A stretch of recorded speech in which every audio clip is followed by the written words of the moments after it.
Easy, everyone. I spoke previously in another video about there being tremendous power in not knowing. We've kind of become accustomed to the idea that knowledge is power. And I also said in that same video that I regard knowledge as being empowering. But when we accept that knowledge is power, then at the same time, we're kind of surrendering our true power to knowledge. There's a difference, as I see it, between knowledge and knowing. It's like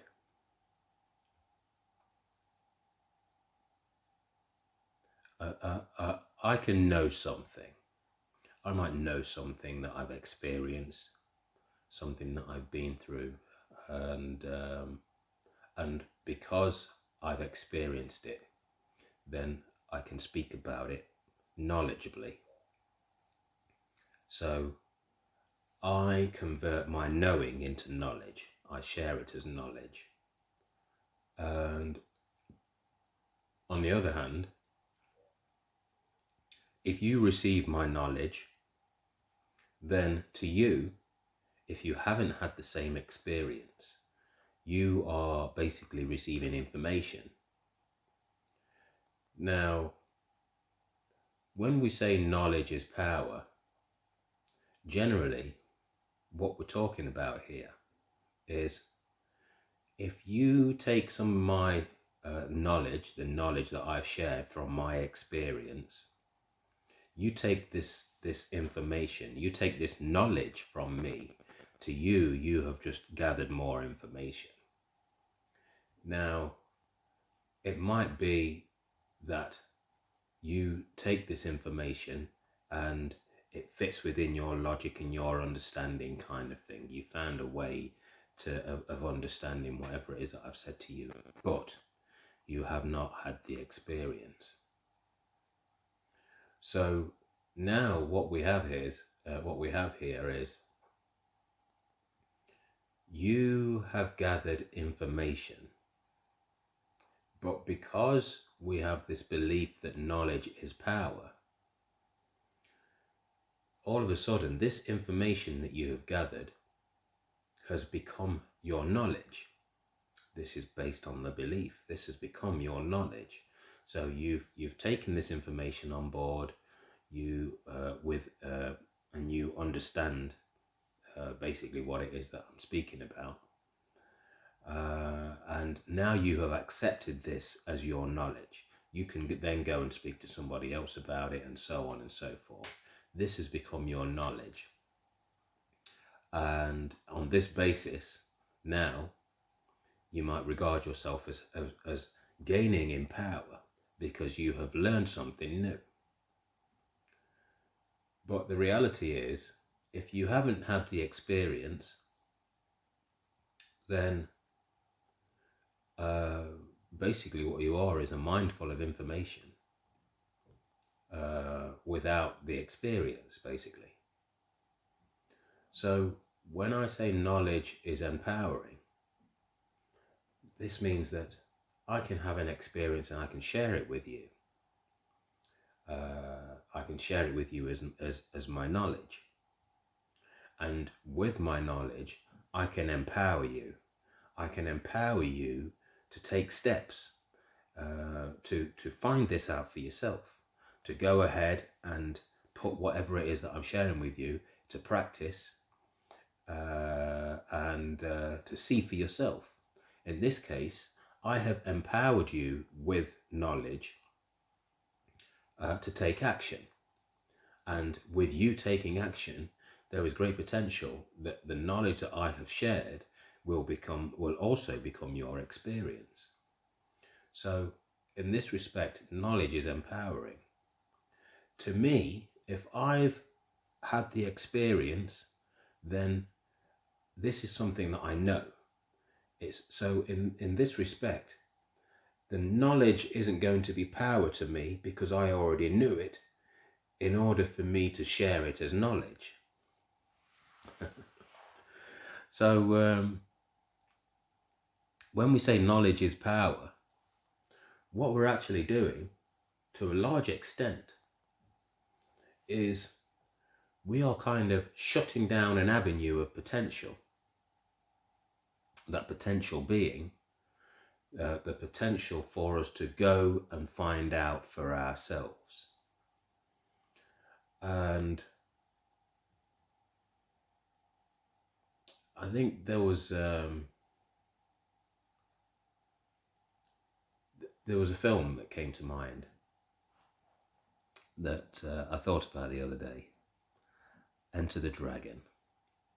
You know, the first time I watched Enter the Dragon, Bruce Lee film, and I know a lot of you will be familiar with it. First time I watched Enter the Dragon, I was probably, I don't know, I might have been about 6 or something. I don't remember. It was years ago. And maybe I wasn't that young. I don't think we had a VHS player when I was 6. But anyway, probably about 10. And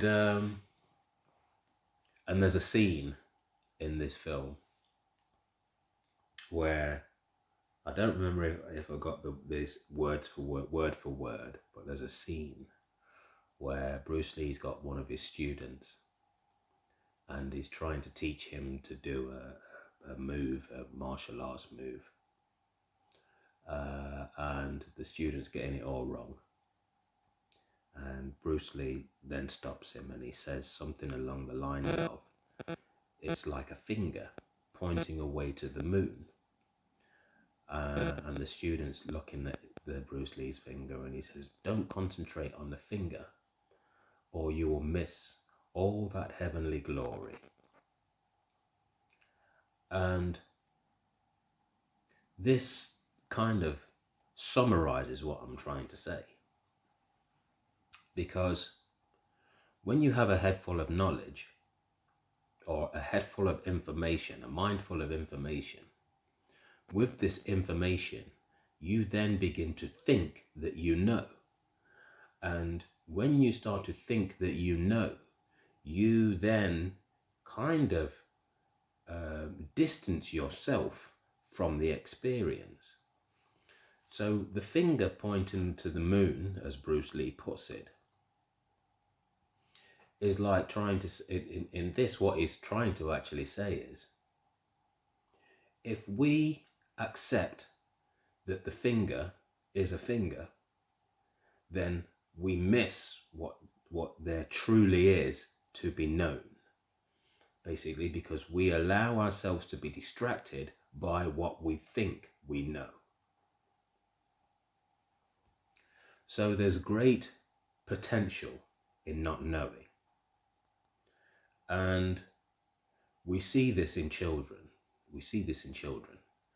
Children, when they get on their feet, children at a very young age, before they have the capacity to do things for themselves, they are clearly just absorbing everything around them. They're taking everything in. When they start to get muscle sort of coordination, they can start to feed themselves, hold their own bottle and all this kind of stuff. They can put their own dummy in the mouth and all this stuff. Or pacifier if you're in America. I think that's what they call it. But then they get on their feet. And no sooner do they get on their feet, they start to crawl, they start to walk, and then as soon as they start to walk, they're starting to run. They can't get anywhere fast enough. They want to do so much. They want to do so much in a shorter space of time as possible. The world is a big playground. And all of this, they don't know. You know, they don't have words for all of these things. They don't have words for walking, crawling, for drinking and eating. They don't have these words. These are the words that we give to them.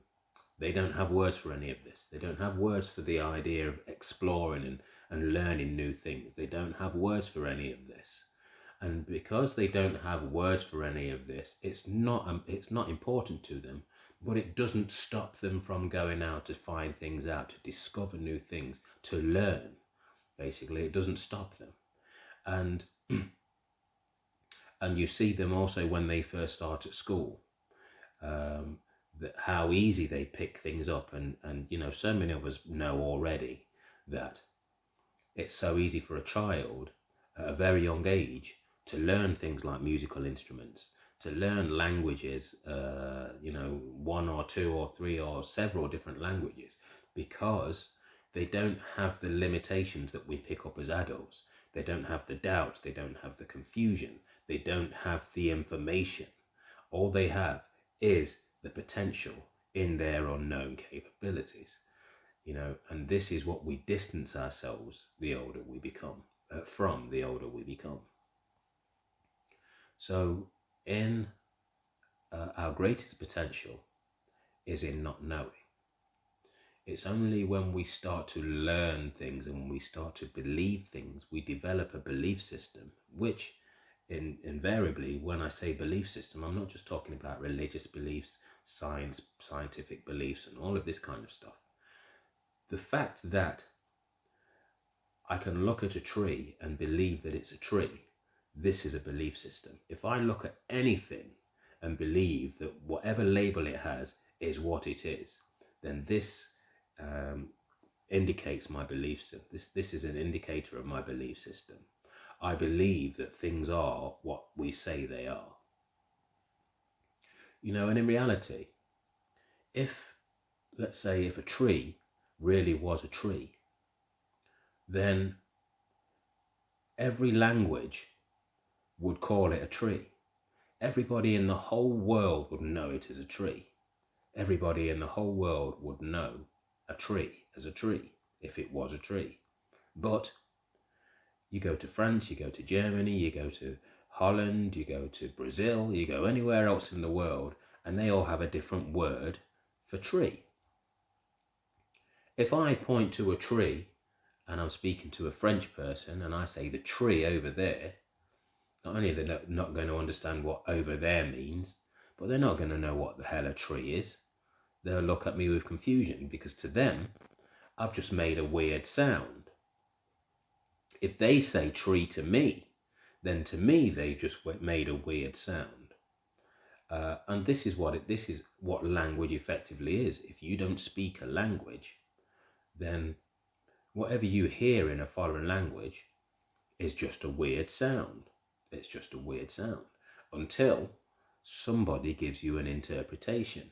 But if a tree truly was a tree, then everybody would know it as a tree. So to arrive at the point of realizing that when we say tree, we're not actually referring to something that's called a tree, but we're pointing in a certain direction. We're pointing in a direction. We're pointing our awareness and our attention into a certain direction. And then, to look at it even sort of deeper, what direction are we pointing in? Because if we don't know, or if we are now at a stage where we're looking at a tree but we don't know, we don't truly know that it's a tree, then the question remains, well, what is it? So if when somebody says tree, it means that we're pointing our awareness in a certain direction, then ultimately the direction that we're pointing in is the direction of the unknown. We're pointing in the direction of what is not known. There's been a lot of great minds over the centuries that have all kind of touched on this subject in so many ways, in so many different ways. And this is ultimately the point that they've tried to make, the point that they've tried to express.